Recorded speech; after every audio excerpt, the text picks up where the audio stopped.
ሰላም ጤና ይስጥልን ውድ ተመልካቾቻችን እንደምን አላችሁ? ለተአርብ ጥር 1 2018 የናሆ የሰዓቱን ዜና ወደ እናንተ የምናደርስበት ጊዜው አሁን ነው። ከዜናዎቹ ጋር ስናይት ንጉሴ አብሬ ቆይታ አደርጋለሁ። መልካም ቆይታ።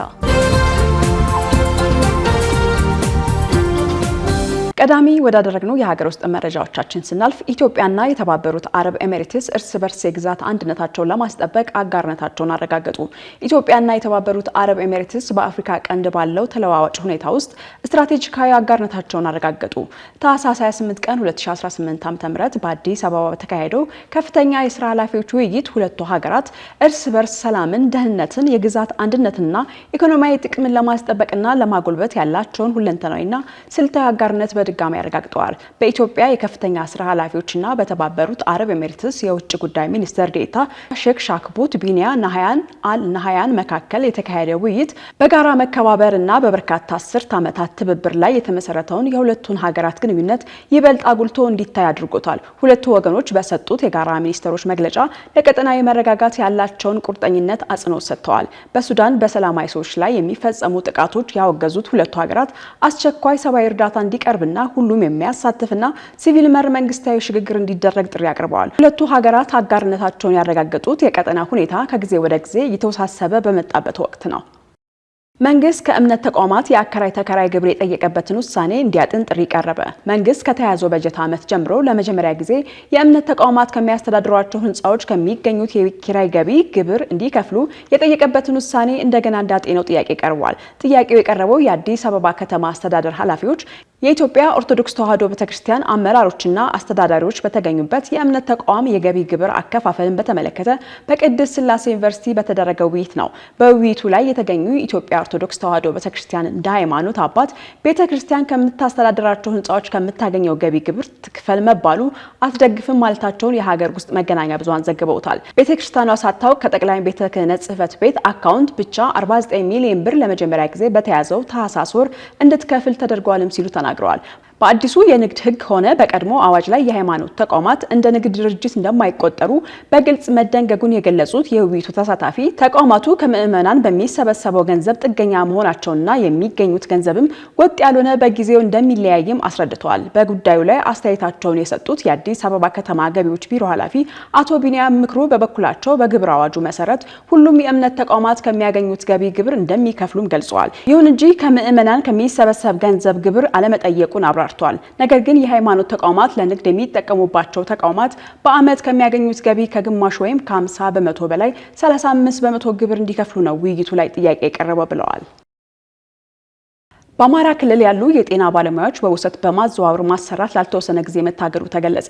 የአማራ ክልል ጤና ቢሮ ጤና ባለሙያዎች በውሰት የማዘዋወር አሰራር ከዛሬ ጥር 1 ቀን 2018 ዓ.ም ጀምሮ ላልተወሰነ ጊዜ መታገዱን አስታውቋል። የቢሮው የአንድ የስራ ኃላፊ የውሰት ዝውውር ላልተወሰነ ጊዜ የታገደው ከመመሪያ ውጪ የሆኑ እና ያልተገቡ አሰራሮች በመስተዋላቸው መሆኑንም ገልጸዋል። የክልሉ ጤና ቢሮ እገዳውን ያስተላለፈው የውሰት ዝውውርን በተመለከተ ባለፈው ሰኞ ታህሳስ 27 ቀን 2018 ዓ.ም በጻፈው ደብዳቤ ነው። በክልሉ ዞኖችና የከተማ አስተዳደር ስር ላሉ የጤና መምሪያዎችና ሆስፒታሎች የተጻፈው ይሄኛው ደብዳቤ የመንግስት ሰራተኞች የምልመላና መረጣ መመሪያ መሰረት በማድረግ የጤና ባለሙያዎች ከአንድ ተቋም ወደ ሌላ ተቋም በውሰት በመዘዋወር ሲሰሩ መቆየታቸውን አስታውቋል። በደብዳቤው የተጠቀሰው መመሪያ የመንግስት መስሪያ ቤቶች አስፈላጊ ሆኖ ሲገኝ አንድ ሰራተኛ ከመንግስት ልማት ድርጅት፣ ከክልል መንግስት መስሪያ ቤት ወይም መንግስታዊ ካልሆነ ድርጅት ከአንድ ዓመት ባልበለጠ ጊዜ በውሰት አዘዋውሮ እንዲሰሩ ይፈቅዳል። ሰራተኛው የውሰት ጊዜ ከተጠናቀቀ በኋላ ወደ ነበረበት መስሪያ ቤት የመመለስ ግዴታ እንዳለበትም መመሪያው ይደነግጋል። ሆኖም በተጨባጭ የሚታየው አሰራር ከ5 ዓመት በፊት የአማራ ክልል ሲቪል ሰርቪስ ኮሚሽን አሻሽሎ ያወጣውን ይህ መመሪያ ያላከበረው ሆኖ ተገኝቷል። የክልሉ ቢሮ ጤና ባለፈው ሰኞ የጻፈው ደብዳቤም ይህንኑ አመላክቷል። እንደ ቢሮው ገለጻ ከሆነ መመሪያውን መሰረት በማድረግ ወደ ሌላ ተቋም የተዘዋወሩ ባለሙያዎች የቆይታ ጊዜያቸውን ካጠናቀቁ በኋላ ወደ ቀድሞ መስሪያ ቤታቸው የመመለስ ፍላጎት የላቸውም ብለዋል። እነዚሁ ባለሙያዎች በተዘዋወሩበት ተቋም በቋሚነት ለመቀጠር ዝውውር እንዲሰጣቸው እንደሚፈልጉ ቢሮ በደብዳቤው ላይ አስፍሯል። እነዚህን መሰል ባለሙያዎች ጥያቄያቸው ከመመሪያ ውጭና ያልተገባ መሆናቸውን በደብዳቤው የገለጸ ቢሮው በአሰራሩ ላይ ከፍተኛ የመልካም አስተዳደር ችግር እየፈጠረ መሆኑንም አስታውቋል። በዚህም መሰረት የውሰት ዝውውር አሰራር ከዛሬ አርብ ጥር 1 ቀን 2018 ዓ.ም ጀምሮ ላልተወሰነ ጊዜ የታገደ በመሆኑ ሁሉም ተጠሪ ተቋማት ይህንኑ ተግባራዊ እንዲያደርጉ አዟል። ካሽጎ በየትኛውም ዓለም ሆነው በማንኛውም ሰዓት ለወገኑ የሚደርሱበት ፈጣን የገንዘብ መላኪያ ተከፈተሎ። ማስተርና ቪዛ ካርዶን በመጠቀም ከ5 እስከ $20 የሚልኩበት አዲስ የገንዘብ መላኪያ መንገድ። ካሽጎን ለየት የሚያደርገው የትኛውም የገንዘብ ዝውውር በፍጥነት አገልግሎት ከመስጠቱም ባሻገር ለማንኛውም አገልግሎት ምንም አይነት ክፍያ አለመጠየቁ ነው። በአገራችን ታሪክ ገንዘብን ከውጪ ወደ ሀገር ቤት በማስተላለፍ በመተግበሪያ መልክ አገልግሎት መስጠት የጀመረው የመጀመሪያው ሀገር በቀል የገንዘብ መላኪያ ዘዴ ካሽጎ ከ4500 በላይ ባሉ የባንክ ቅርንጫፎች አገልግሎት እየሰጠ ይገኛል። ገንዘቦን በሰኮንዶች ልዩነት ውስጥ ይፈልጉ በአካውንቶ ወይንም በእጆ ቆጥረው የሚወስዱበት ልዩ ዘዴ። በቅርቡ ሁሉንም ኢትዮጵያዊ ባለቤት ለማድረግ ጉዞ የጀመረው ካሽጎ ዛሬውኑ መተግበሪያውን በስልኮ ላይ በመጫን የአገልግሎቱ ተጠቃሚ ሆኑ። ፍጥነት መለያችን፣ ኢትዮጵያን መክፈቻችን፣ ካሽጎ ነው መላኪያችን። ካሽጎ የአዲሱ ትውልድ ብራንድ። እነሆ የምስራች! የ10 አየር መንገድ የበረራ ትኬት ለውድ ደንበኞቹ በተቀላጠፈና አስተማማኝ በሆነ መንገድ እያቀረበ ያለው። በዚህም በደንበኞቹ የተመሰገነው ጉዞጎ አሁን ደግሞ ተደራሽነቱን በማስፋት ተጨማሪ ባንኮችን በማካተት ለውድ ደንበኞቹ የበለጠ አስተማማኝ ለመሆን ችሏል። የጉዞጎን አፕሊኬሽን ከአፕ ስቶር ወይም ከፕላይ ስቶር በማውረድ የመነሻና የመድረሻ ከተማዎትን መርጠው ዋጋ አወዳድረው የሀገር ውስጥም ሆነ ዓለም አቀፍ በረራ ማድረግ ካሰቡ የበረራ ትኬቶን ክፍያ በአቅራቢያው በሚገኙ ባንኮች አንድም በአካል በመሄድ ወይም በኦንላይን የክፍያ አማራጮች ክፍያዎትን በመፈጸም የበረራ ትኬቶን በእጅ ያስገቡ። ከዚህም በተጨማሪ እንደ ሁሉ ጊዜው ወደ ጉዞጎ የጥሪ ማዕከላችን 7473 በመደወል ከሙሉ የበረራ መረጃ ጋር የ24 ሰዓት የትኬት አገልግሎት ማግኘት እንደሚችሉ ስናበስሮ በታላቅ ደስታ ነው። ለበረራዎ ጉዞጎ።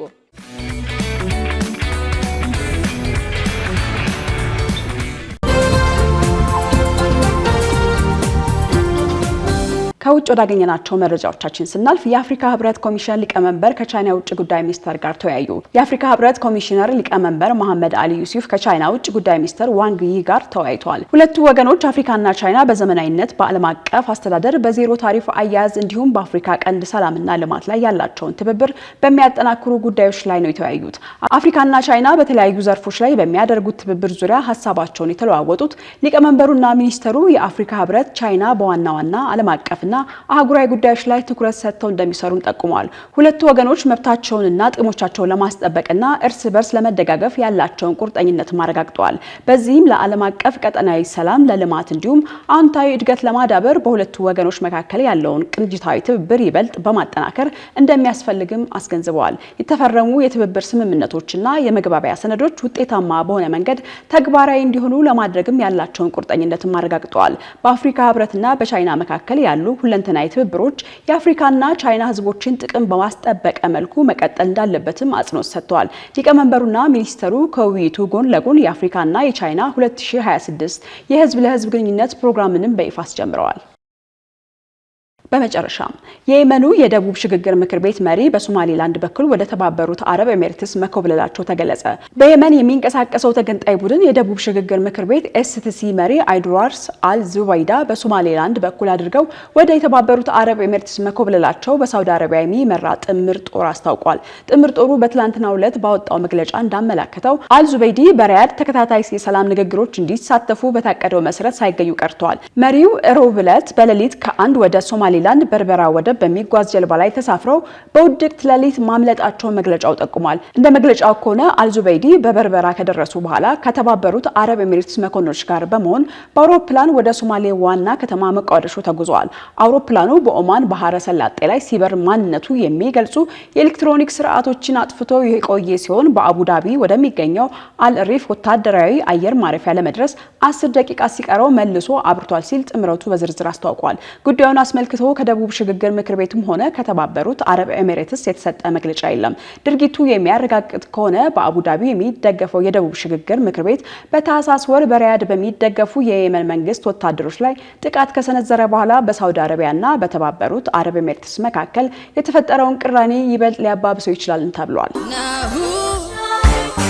በሀገራችን የንግድ ሚዲያ ታሪክ ግንባር ቀደምት ሆኖ በርካታ አስተማሪ አዝናኝና መረጃ ሰጪ ዝግጅቶችን ጊዜው አሁን ነው ሲል በበርካታ አማራጮች ለእናንተ ውድ ተመልካቾቻችን ሲያደርስ የቆየው ናሁ ቴሌቪዥን አሁንም ዘመኑ የደረሰበትን የመረጃ ተደራሽነት ከግምት ውስጥ በማስገባት ቲቪ ለምኔ ሲል በአይነቱ ለየት ያለ የቲቪ የስልክ መተግበሪያ ሲያበስራችሁ በታላቅ ኩራት ታጅቦ ነው። በፈለጉት ጊዜና ሰዓት በምንም ቦታና ሁኔታ ውስጥ ሆነው መረጃን በእጅ ስልኮ ማግኘት ይፈልጋሉ።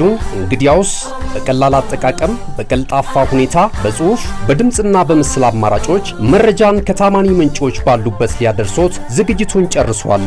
ምን ማየት ምንስ መስማት ይፈልጋሉ? ከስፖርት ኖት፣ ከመዝናኛው፣ ከፖለቲካው ወይስ ዓለም አቀፍ ጉዳዮች? አጫጭር መረጃዎችን ከቢዝነስና ኢኮኖሚ መረጃዎች ጋር አሰባጥሮ በናሁ አርካይቭ በትዝታ የዋሊት መልሶ በመረጃ ቡፌ ሊያንበሻብሾት ዘመናዊ አዲስ የስልክ መተግበሪያ በአዲስ ዓመት ስጦታ የሚመለከቱበት ብቻ ሳይሆን የሚሳተፉበት፣ የሚሰሙበት ብቻ ሳይሆን የሚናገሩበት በአዝናኝ ጥያቄና መልሶች ዳጎስ ያለ ሽልማት የጉርሻ አማራጭ አቅርቦሎታል። የዓለም አቀፍ ሚዲያዎችን ሰበር ዜናዎች በአማርኛ ተርጉሞ የሚያስነብብ በተለያዩ የቋንቋ አማራጮች የቀረበ የአዲስ ዓመት ልዩ ገጸ በረከት ከናሁ ቴሌቪዥን። እንደ ጋዜጣ እንነበባለን፣ እንደ ራዲዮ እንደመጣለን፣ እንደ ቴሌቪዥን በስልክ እንታያለን። አዲስ አማራጭ በአዲስ ዘመን ናሁ ቴሌቪዥን። መረጃን ከምንጩ በቀላል አማራጭ በቀጥታ ስርጭት ወደ እናንተ የምናደርስበት ጊዜው አሁን ነው። ናሁ ቴሌቪዥን። መልካም አዲስ ዓመት።